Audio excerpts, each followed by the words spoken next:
नमस्ते दोस्तों, स्वागत है आज की कहानी में। सुधीर की होने वाली पत्नी का फ़ोन आया। बोली, बारात लेकर मत आना, तुमसे शादी नहीं करूँगी। इतना सुनकर सुधीर को पसीना आ गया। बोला, ऐसा मजाक मत करो सुनीता, हम लोग कुछ मिनट बाद रवाना होने वाले हैं। सुनीता बोली, मैं मजाक नहीं कर रही हूँ, सचमुच मत आना। अगर आ भी गए तो कोई फ़ायदा नहीं होगा, खाली हाथ जाओगे। सुधीर बोला, यह तुम क्या बक रही हो? बाराती आकर गाड़ी में बैठ चुके हैं, अभी मेरे बाहर निकलने का इंतज़ार हो रहा है। मैं बाथरूम में हूँ, जैसे ही बाहर निकलूँगा बारात प्रस्थान कर जाएगी। सुनीता बोली, बाथरूम में हो तो कोई नाटक करके बेहोश हो जाओ या कुछ भी करो, मगर मेरे घर बारात लेकर मत आना प्लीज़। सुधीर बोला, शादी तुम्हें नहीं करनी है लेकिन मुझे तो करनी है ना, मैं नाटक क्यों करूँ? बेइज्जती होगी ही, बारात प्रस्थान नहीं करेगी तब भी होगी, तुम्हारे घर से खाली हाथ आऊँगा तब भी होगी। अगर उसमें मेरा कोई कसूर नहीं है होगा ना, जब बारात नहीं जा पहुँचेगी तो तुम तो सारा इल्ज़ाम मेरे ऊपर डाल दोगी, इसलिए मैं आ रहा हूँ। तुम्हें शादी नहीं करनी है तो भाग जाओ, जिसके साथ भागना है। सुनीता गुस्से में बोली, मैंने तुम्हें बता दिया यह शादी नहीं होगी, फिर भी आना है तो आ जाओ। सुधीर बोला, अगर बताना ही था तो 20 दिन पहले बता देती, दोनों तरफ के इतने खर्चे, लगता है ये इज्जत नीलाम होती। तुम लड़कियों का यही रोना है, तुम इसी जगह बोलोगी जहाँ इज्जत का फालूदा बनने वाला होगा। कभी सोचा है तुम्हारे बाप पर क्या गुजरेगी? इतने में मैं बाहर से बाथरूम का दरवाज़ा खटखटाने जाने लगा। सुधीर ने फ़ोन कट दिया और बाहर आकर फूलों से सजी गाड़ी में बैठ गया। कभी कभी ज़िंदगी की इस तरह का इम्तहान लेने लगती है। सुधीर का पूरा शरीर अंदर से काँप रहा था, दिमाग पर कोई पत्थर सा आकर जम गया है, कलेजा धक धक कर रहा था। गाड़ी का कारवां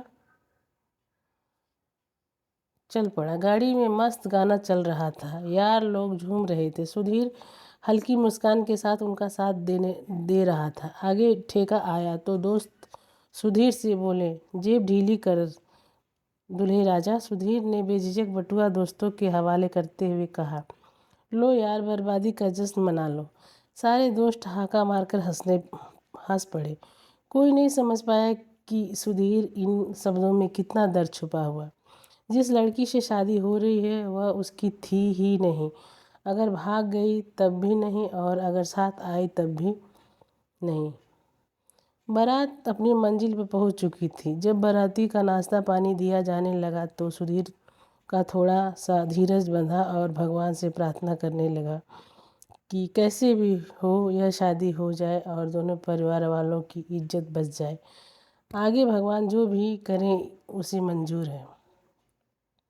नाश्ते के पश्चात सुधीर को घोड़ी पर बैठाया गया और पूरा कारवां नाचते गाते सुनीता के घर पहुंच गया। सुनीता ने सुधीर को माला पहनाया और जाकर सुधीर का कलेजा थोड़ा शांत, फिर भी एक नासा डर सुधीर के दिमाग में बैठा हुआ था कि अभी कुछ ड्रामा होगा, मगर कुछ भी नहीं हुआ और सुधीर ने सुनीता से शादी हो गई और वह उसे अपने घर ले आया। सुहाग रात की जगह कमरे में एक गहरी खामोशी रही।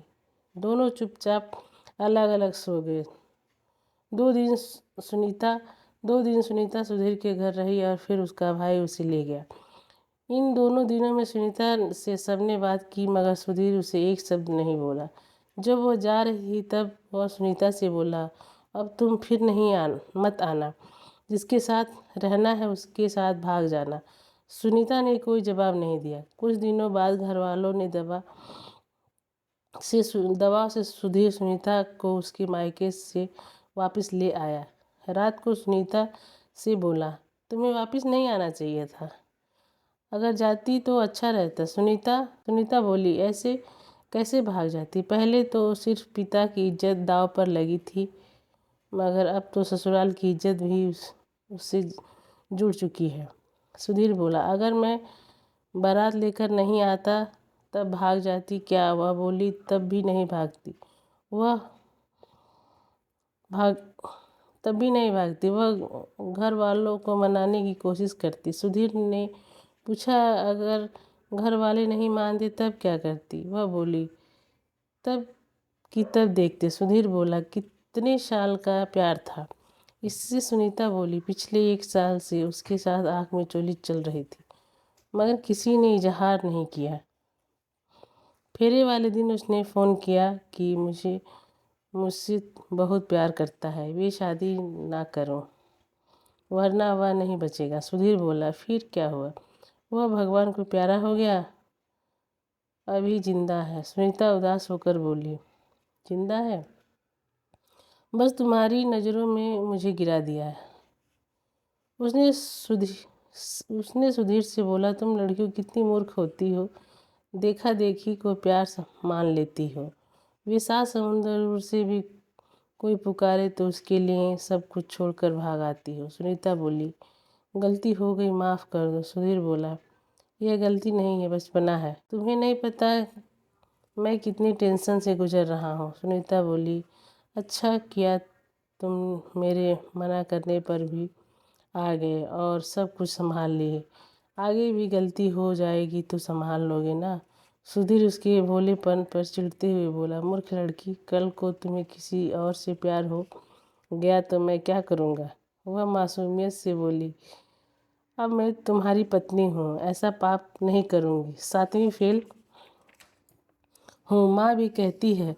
मेरे अंदर ज़्यादा दिमाग नहीं है, माफ़ कर दो। सुधीर ने जब उसकी मोटी मोटी आँखों में झाँका तो उसने अपने लिए प्यार ही नज़र आया और फिर वह उसकी गहरी सी झील सी आँखों में उतरता ही चला गया। उसे मासूमियत और भोलेपन के सिवा कुछ भी नज़र नहीं आया। सुनीता के भोले वाले नैनों से उसे ठग लिया। तभी तो कहा गया है, नैनों की बात मत मानिए, नैना ठग लेंगे। इस स्टोरी को लेकर आपकी क्या राय है, नीचे कमेंट करके हमें ज़रूर बताएं। अगर ये मेरी वीडियो आपको पसंद आए तो कृपया लाइक और सब्सक्राइब करें। धन्यवाद।